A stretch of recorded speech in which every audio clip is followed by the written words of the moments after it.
So there remains also an unexplained amount of 10,490,000 pesos. Nasaan naman po kaya itong amount na ito?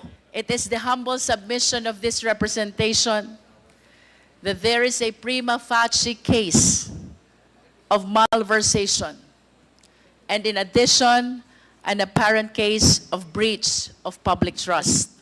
Likewise, we commit to recommend the filing of the necessary actions against people found liable for committing these infractions.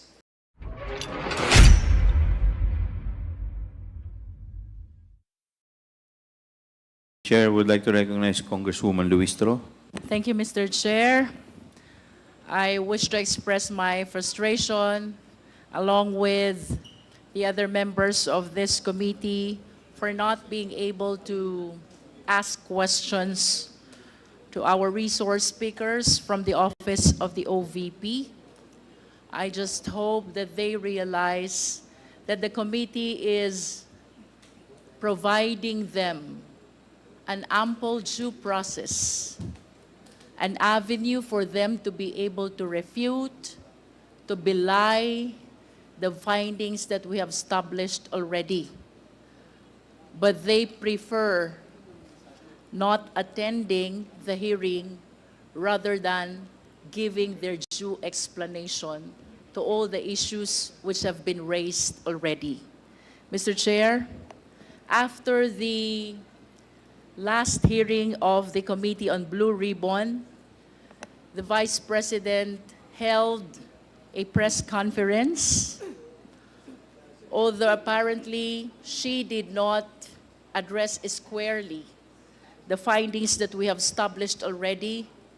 Among others is the huge cost of rentals for the safe houses, most especially the 16 million confidential fund that was used in 11 days for the safe houses. Second, the confirmation of Attorney Osayas with regards to the receipt of DepEd envelope payola, which has been testified to already in the previous hearings by Yusek Mercado. And third is the denial of the AFP of having received any fund from the DepEd with respect to the Youth Leadership Summits and the information and education campaign which were conducted. Nonetheless, Mr. Chair, there's one remark of the Vice President which indeed captured the attention of this representation. And if I can ask the Secretariat to please play this video clip of the press con.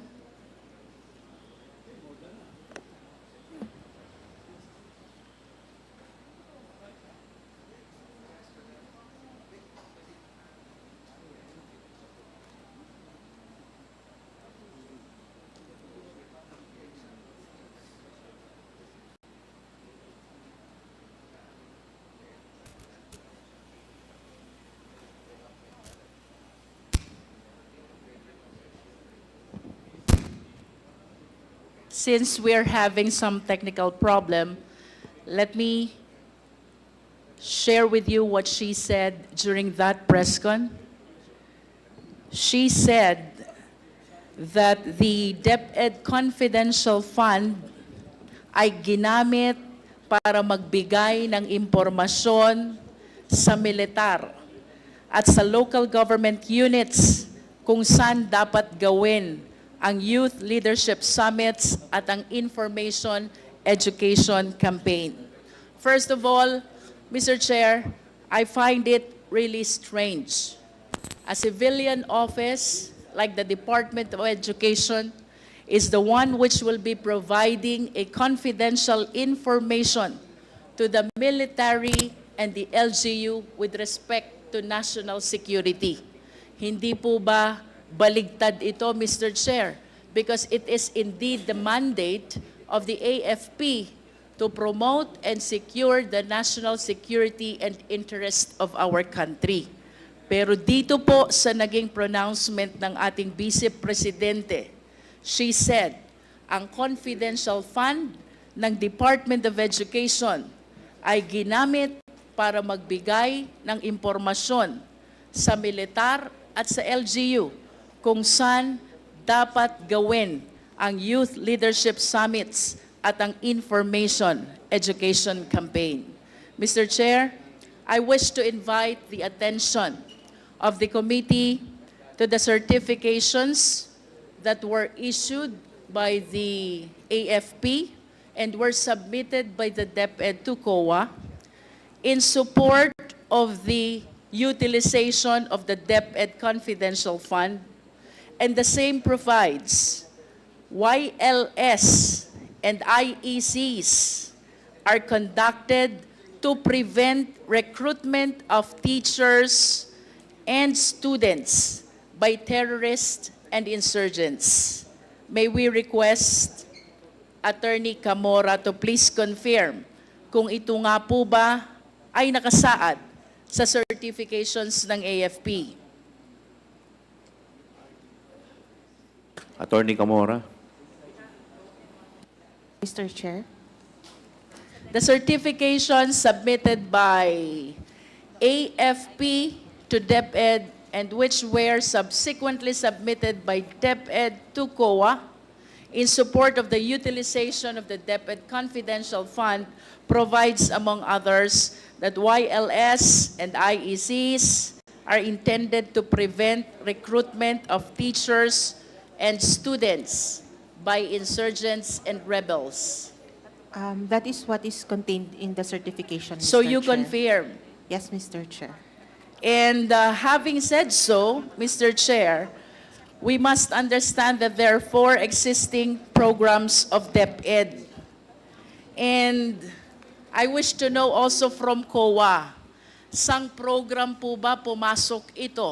Because we have to understand that each program has their corresponding expenditure of the confidential fund. Can we please flash each program along with the corresponding expenditures? The program includes counterinsurgency, abuse prevention and control, anti-illegal activities, and anti-extremist or terrorism activities. Ang bawat programa pong ito ay may kanya-kanyang expenditures ng confidential fund. And if we can show this table, Secretariat, please. The table shows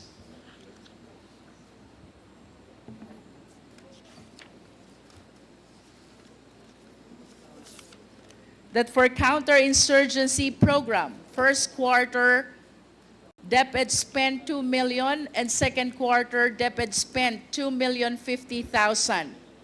The second program is abuse prevention and control within schools, and expenditures for first quarter, 2.130 million. Second quarter is 2.370 million.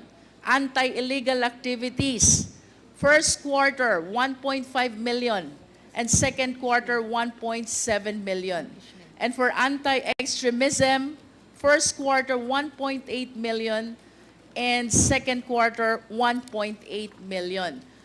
I understand, Mr. Chair, that the YLS and the Education Information Campaign has to fall in any of these programs. And considering the purpose that was indicated in the certification submitted to COA, I wish to believe na ito pong mga YLS na to at IECs na to ay part ng counter-insurgency program. Tama po ba ito, Attorney Camora? Tama po, Mr. Chair. And having said that, Attorney Camora, ang total expenditures po for the counter-insurgency program is only 4,050,000 pesos, when the amount utilized is 15,400,000 540,000 pesos. Mayroon pong nawawala 10,490,000 pesos. Saan po kaya napunta itong diferensya ng nasabing amount? Mr. Chair, we considered the entirety since ang sabi naman po, focus on protecting the schools and the youth from physical harm, criminalities, terrorism, and drug abuse. So, hindi na lang po siya sa counterinsurgency. Mr. Chair, is it the intention of Attorney Camora to consider that the entire amount utilized, that is 15,040,000, were spent in all these 4 programs of DepEd? Is that what you are trying to say, Attorney Camora? The fund was used for the payment of rewards po in relation to these 4 programs. Yes, So, but there are opo. 4 programs of the DepEd under which the utilization must fall. Kaya ang tanong ko po sa inyo kanina, when the certification provides that YLS and IECs are conducted to prevent recruitment of teachers and students by extremists and terrorists. Ito po ba ay tamang nasa ilalim ng counterinsurgency program? Yes, Mr. Chair. Because if so, since most of the expenses, or I should say all, of the 15,540,000 was utilized for this YLS and IECs, ang napapaloob pong expenditures for counterinsurgency program is only 4,050,000. Hinahanap ko po, Attorney Camora, saan po napunta yung 10,490,000? Ayun nga po. Actually, binase din po namin sa certification na they've made mention that it is to protect the schools and the students from physical harm, criminalities, terrorism, which is one of the, and drug abuse po. So, Then why did they not indicate those purposes in the certifications? it's on the certification po. I'm reading from the certification po. The certification provide for prevention of recruitment by the terrorists and rebels. Am I correct, Attorney? Yes, Mr. Chair. Ano pa po bang ibang purpose ang nakasaad sa certification? Mayroon pa po bang ibang purpose? Nakalagay po kasi, also because of this exchange of information, we were able to perform our civil military combat and intelligence operations in our AOR with focus on protecting the schools, their students, and the youth from physical harm, criminalities, terrorism, and drug abuse. So from your point of view, Attorney Tamora, saang program po ba napapaloob itong YLS at IECs? Sa anti-insurgency. If you are saying that this falls under the anti-insurgency program, ano naman pong activities kaya ang kinonduct ng DepEd in line with their abuse prevention, anti-illegal activities, and anti-extremism?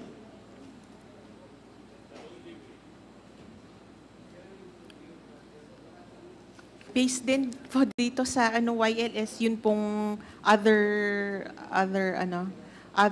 purposes nung YLS. In other words, Attorney Tamora, you will agree with me that all the certifications pertain to YLS and IECs only. Pero meron pong other purpose po kasi silang nilagay sa certification. Then please enlighten us what activity falls under abuse prevention. What activity falls under anti-illegal activities? I think the YLS activities also included, yun nga po, lectures on drug abuse, criminalities.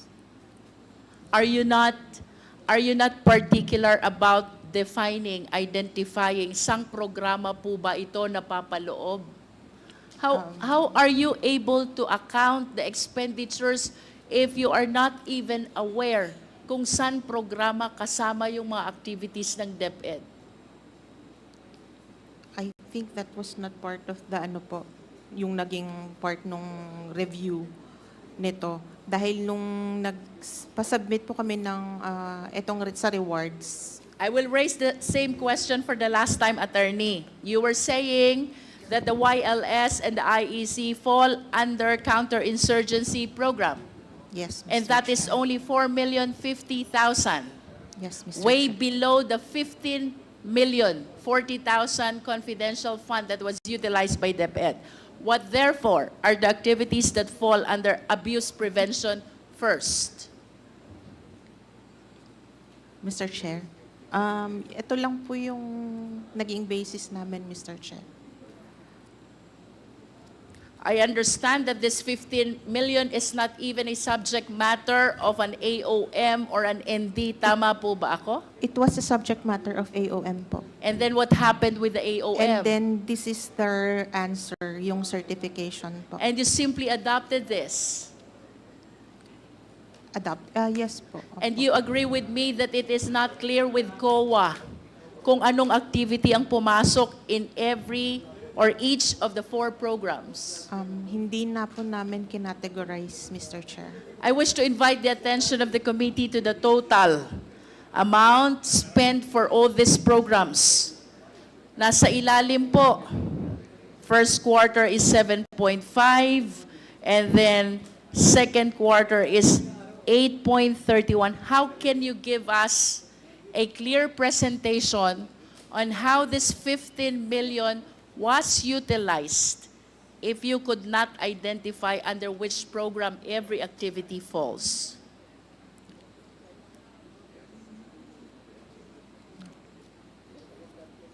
Ano po bang ibig sabihin ng pagtango nyo, attorney?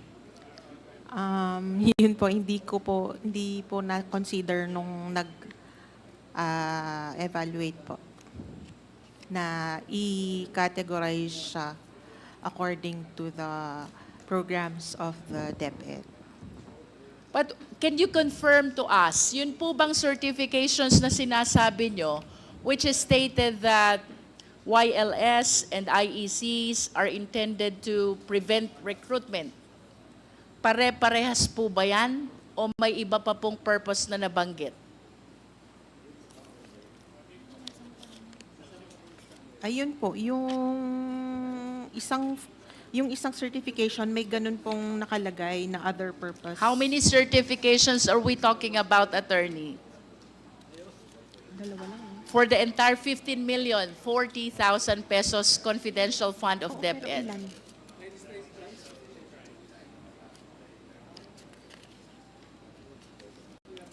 Mr. Chair, dalawa lang po. Dalawang certification lang po. And I think it will be very easy with you at least to categorize, Attorney Kamora.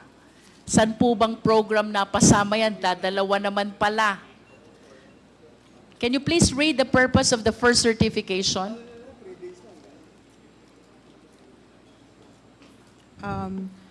These combined activities benefited 1,300 participants for the YLS and 8,754 students for the IEC.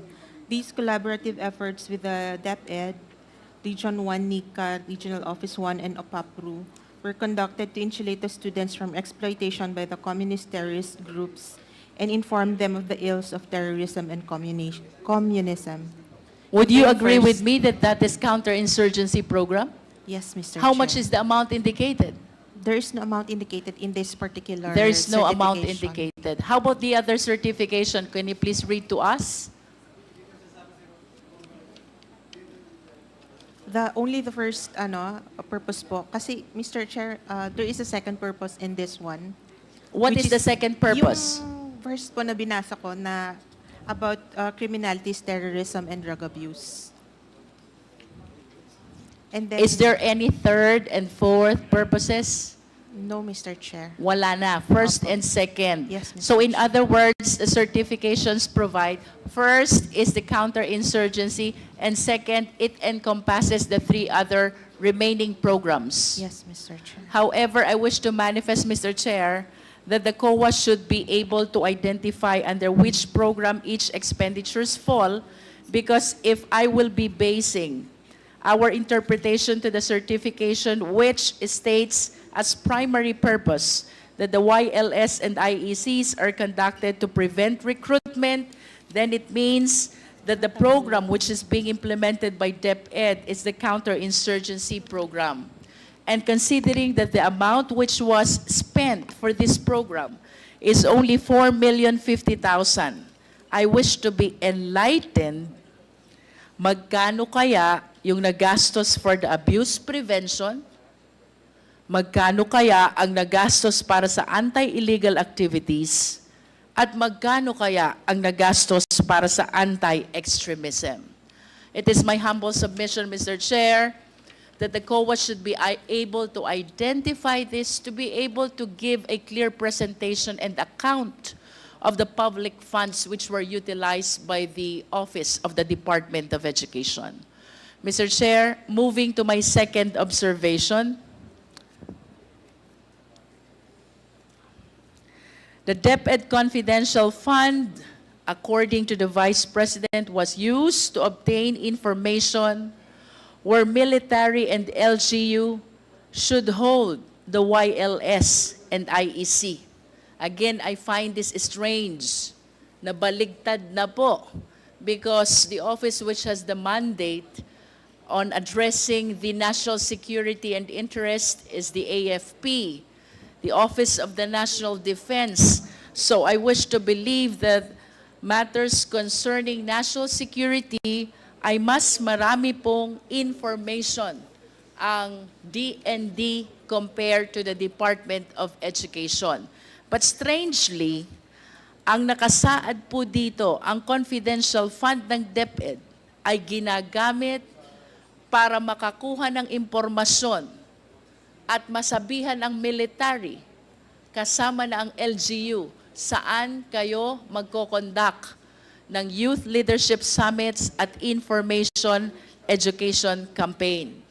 Nonetheless, Mr. Chair, I wish to believe na dapat mayroon pong correlation ang source ng information at ang site or recipient ng YLS and IEC. Can we request the Secretariat to please flash the graph, the pie?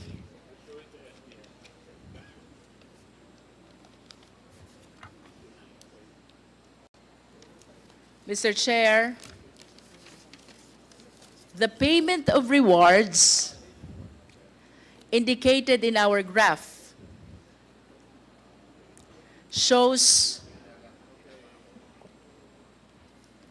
or should I say, is not consistent with the location of the recipient where the YLS and the IEC were conducted. Ang sabi po dito sa ating graph, nagkaroon ng payment of rewards sa Zamboanga del Norte, sa Zamboanga del Sur, sa Zamboanga Sibugay, sa Basilan, even in Sulu, Ilocos Norte, Ilocos Sur, La Union, Bulacan, Nueva Ecija, Zambales, Camarines Norte, Camarines Sur, Albay, Sorsogon, Masbate. However, Mr. Chair, the total of the payment of rewards is only 4,282,000. Again, if we compare this to the total amount of confidential fund, which is 15,540,000 pesos. Ang question, saan naman po kaya nadala itong nawawalang 11,258,000 pesos? Can we ask Attorney Camora, mayroon po ba kayong nakita sa inyong pag-audit? Saan ho ba nagkaroon ng YLS and IEC na hindi consistent sa location ng payment of reward? Mr. Chair, yung location ng YLS and IEC is based on the certification po. These are the areas covered po nung activities. On the other hand, sa DEP po, yung payment of rewards, pwede po kasi yung informant is nasa ibang lugar or address po kasi niya yon or address niya kung saan man siya. That kung is saan a man possibility, but Opo. I am certain that you were not able to inquire about that information anymore. We don't inquire po beyond the I understand, but acknowledgement are you really receipts. allowed to assume? Kasi what you are telling us is just an assumption. Pwede po na ang source of information ay nakatira sa Batangas. At magbibigay po siya ng impormasyon tungkol po sa Zamboanga del Norte. How do you think a person residing in Batangas will be familiar on what is going on in Zamboanga del Norte? That is a personal ano lang po. But actually po, table audit lang po talaga ang audit ng confidential funds. So, it's talaga po kung ano yung sinubmit na documents. In other words, Attorney Camora, you do not pay attention anymore even when the source of information are residing in places far from the site of the Youth Leadership Summits and the Information and Education Campaign. Hindi na po namin pinagtugma But were you able to see and observe these inconsistencies during your auditing? Nakita niyo po ba yon? I believe so. That is why you stated earlier na pwede naman pong nakatira sa ibang lugar and he will be giving information about another place. Yes, Mr. Chair. But You observe it Opo. during the auditing, but you did not conduct any further inquiry as to the correlation between the source of the information and the recipient or the location of the recipient of the YLS and the IECs. Do you agree? yes, Mr. Chair. Hindi nyo na po pinansin. Mr. Chair, to conclude, dito po sa dalawang slides na ating ipinakita, if we will be anchoring our analysis on the programs of DepEd, it will appear that only 4,250,000 was spent for the counterinsurgency program, Mr. Chair. And therefore, there remains an unaccounted amount equivalent to 10,490,000 out of the total confidential fund, which is 15,540,000. Meanwhile, Mr. Chair, if we will be anchoring our analysis on the location of the source of information and the location of the recipients of the Youth Leadership Summits and the Information and Education Campaign, what is consistent with respect to their location is equivalent only to the amount of 4,282,000 pesos. So, there remains also an unexplained amount of 10,490,000 pesos. Nasaan naman po kaya itong amount na ito? Mr. Chair, in conclusion, I wish to believe that the confidential fund of the Department of Education was not properly recorded at its best, or misspent, or misappropriated at its worst. It is the humble submission of this representation that there is a prima facie case of malversation, and in addition, an apparent case of breach of public trust. For us to be able to know whether there is malversation, 4 elements must be present. Number 1, there must be a public official. 2, he is the custodian of fund. 3, the fund must be for public purpose. And 4th, the public official took, appropriated, misappropriated, or consented, or through abandonment or negligence, permitted another person to take them. For the information of the public, ang malversation po can be done intentionally. We call it dolo, which is with criminal intent. And it can be done as well by negligence. We call it culpa, or by negligence. In other words, with or without criminal intent. If the 4 elements are present, which I believe they are present, there's a prima facie case of malversation. With respect to the breach of public trust, this is the violation of public's confidence in a public officer's ability to serve with integrity, impartiality, and in accordance with law. Public trust is mandated by no less than the fundamental law of the land. That is the Philippine Constitution.